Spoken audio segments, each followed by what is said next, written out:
Meet Peat, Monly and Haan, cannabis farmers living in the mountains of Thailand. These bud tenders are part of an industry now valued at $1.3 billion. But they're far from the machine gun wielding drug dealers you probably expected. Why so passionate about growing cannabis? Because I love it.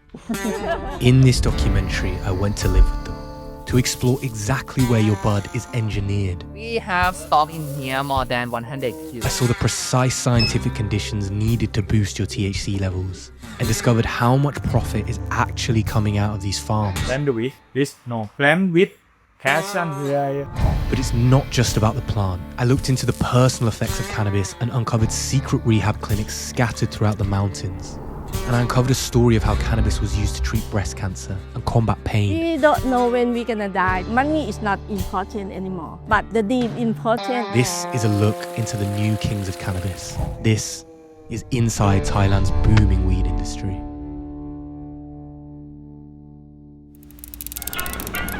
Southeast Asia is a tropical land where most of the people are farmers, and most of the farmers grow. Cannabis is an ancient plant.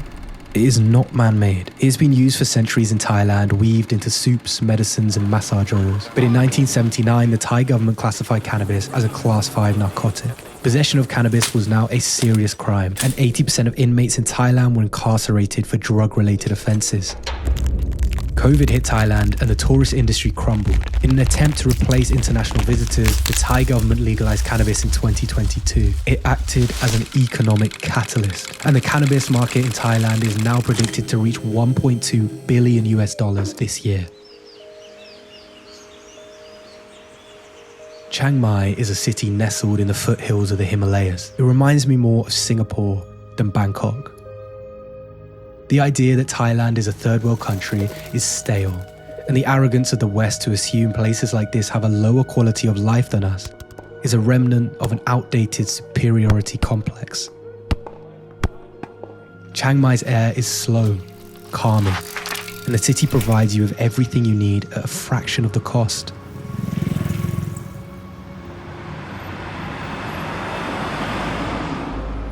Including cannabis.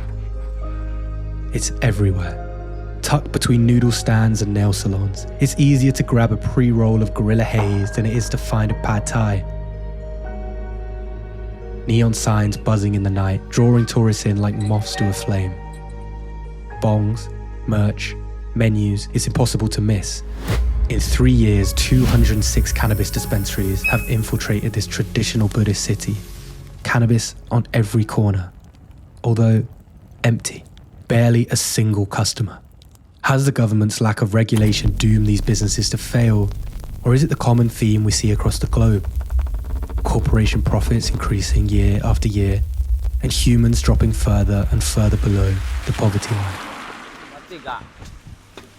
ถุงพลาสติกน้อยมีปะมันมีที่ซื้อใหม่อยู่ One store stood out to me because of its display of glowing cannabis plants. I later learned that this was a clever marketing stunt to draw customers in. Here, I met Peat, a bud tender, running this store as part of a larger chain sprawling across Chiang Mai. My name is Peat. I've been in the business side 19 years old, so it's gonna be 16. 16. Yes, but it just legalized just 3 years. I work here and I met a lot of people from everywhere. So I find out one thing in common in this generation, we have something that called the Great Depression from the COVID. Yeah, somehow I had depression too. Yeah, because on the COVID, I just stay still. I work at the Muay Thai sport, so it's like a shutdown. I found many people that get shut down, and yeah, weed can help. Yeah. You can help get to that. It's better than medicine. Yeah. Sanak, everything. You can take me, I own everything. Pete was an intelligent, smooth salesman. He whipped me around the showroom and dropped facts about cannabis that he'd likely said to 100 other tourists. But it was clear it was just a job. He smoked, but his passion lay elsewhere. There's something else that you want to do? After I finish the college, I do the Muay Thai. Yeah. Yeah, and I fight a little bit, and I love to work out. So I wanna build a gym. It felt rehearsed. Show the plants, let the tourists take a picture with a big bag of weed and move on. Inevitably, capitalism had turned this reggae plant into a swanky profits machine. Could I really trust a corporate business to tell me if there was a downside to their best-selling product?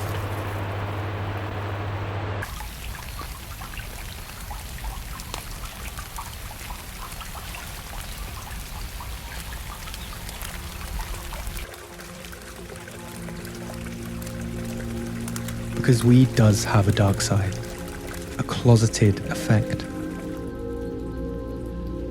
Chemically, it is not an addictive substance, but anything that alters your brain chemistry has the potential to be abused. When I write these films, it terrifies me, to be honest, to share some of my insecurities or my unappealing traits that I spent most of my adult life attempting to conceal. I cannot stop smoking weed. What started as an easy way to reduce the load of day-to-day life morphed into a crutch, something I turn to if life becomes frustrating, if life becomes painful. I used to tell myself it was harmless. Everyone around me smoked. It's not like other drugs. It's just something to take the edge off. We attempt to reconstruct the language we hear in our own head, especially if we're not ready to accept something scary about ourselves. Cannabis makes an uneventful life bearable. It lets you slowly watch your potential slip past. It allows you to be okay with that. I'm embarrassed about the person I become when I smoke daily. I'm embarrassed to share this information with the world. But I've learned the truly relatable pieces of myself scare me to share. My relationship with this plant is a roller coaster. I was curious to see if humans ankle deep in this industry think the same. I'm tired of feeling like it's just me. But I played this song for 20 seconds. Copyright, it's cool. Yeah. If not this problem, you maybe you will give No song. right? 3,000 US American dollar. What? Yeah. Haan was the owner of a hole-in-the-wall store, like 80% of the dispensaries here. He grew, sold, and smoked independently from a chain. And you grow this outside? Inside? Inside. Yeah. Which one is it? In true Thai fashion, Ho invited me into his life with zero hesitation. He treated me like family instantly, and we drove 45 minutes north into the mountains. It's incredible how many doors a warm persona will open. Oh, no way. Hey, bro. Nice to meet you. I'm Zach. Haan's second relocation was a beat-up shack cabin, half a bar, half a cannabis dispensary. He grew indoors. I doubt this room was built when cannabis was legalized. It felt much older than that. Hal flipped a switch and disappeared into the damp corners. The best quality from America. Yeah. He scampered around the room with an innate knowledge of every leaf and strain. With barely enough room, he began. Testing, pouring, checking again. He felt like Heisenberg. Oh, fertilizer is liquid. Oh. Every reading made him more in tune with the crop, pH levels, water temp, airflow, UV index, stem height. Why do you grow cannabis? Automatic water. When I plant or grow, I'm happy and relaxed. Yeah. It's incredible to watch someone enter flow state. Time disappears as Hal's mind becomes completely engrossed in his tasks. Some store just buy and sell easy. I am with a passion. Want to grow and sell Yeah. with myself. I don't doubt that Hal would be growing even if he made no money from this room. Behind every pile of trash, there seemed to be a hidden greenhouse, with different strains and higher THC levels. Haan was a chemist, manipulating conditions to alter your high.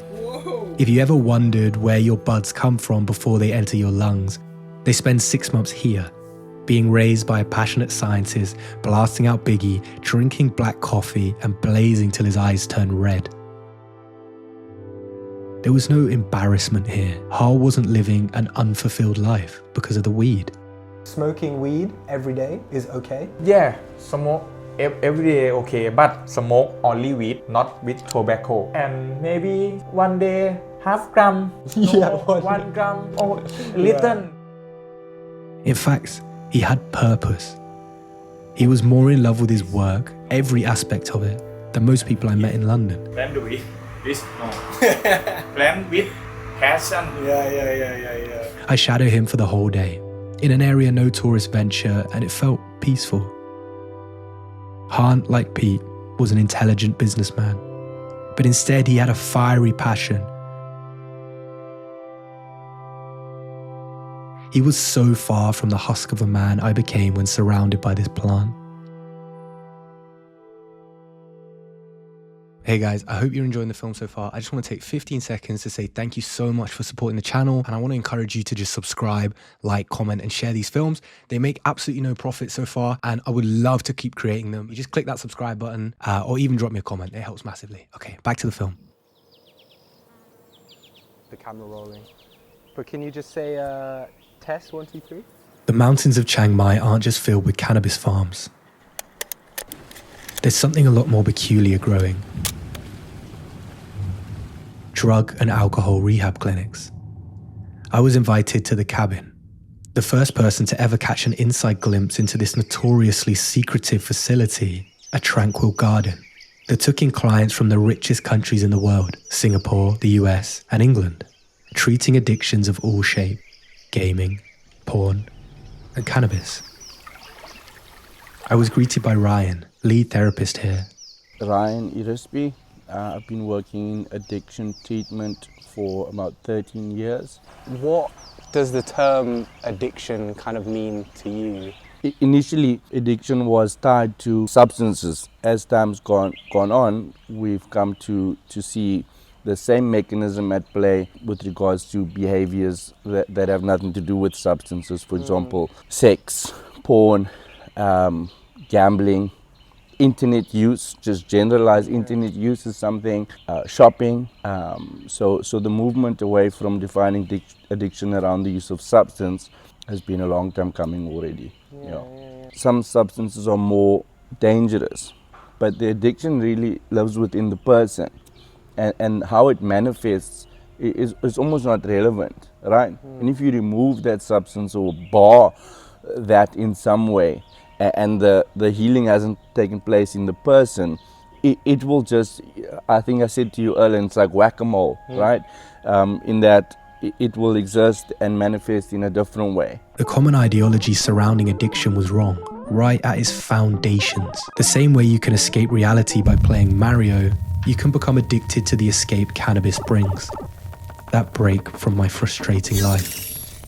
You become addicted to the escape.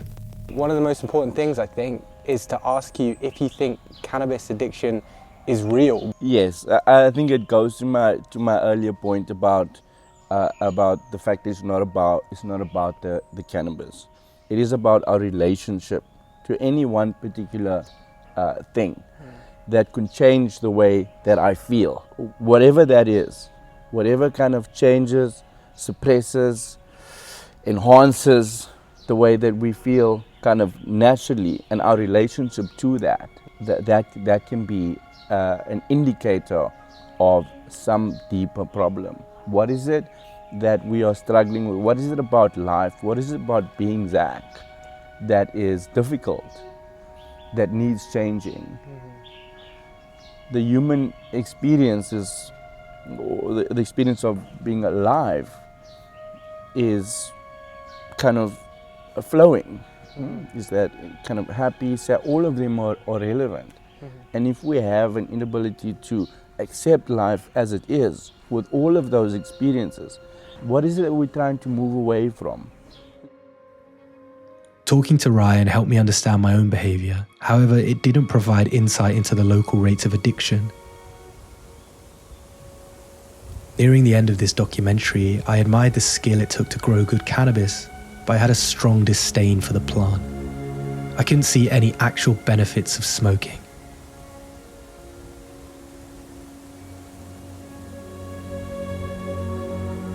เราจะไปไหนอ่ะบ้านคุณชายเหรอไทเกอร์เหรอ ไม่ something else. Then I stumbled across Happy Herb Farm.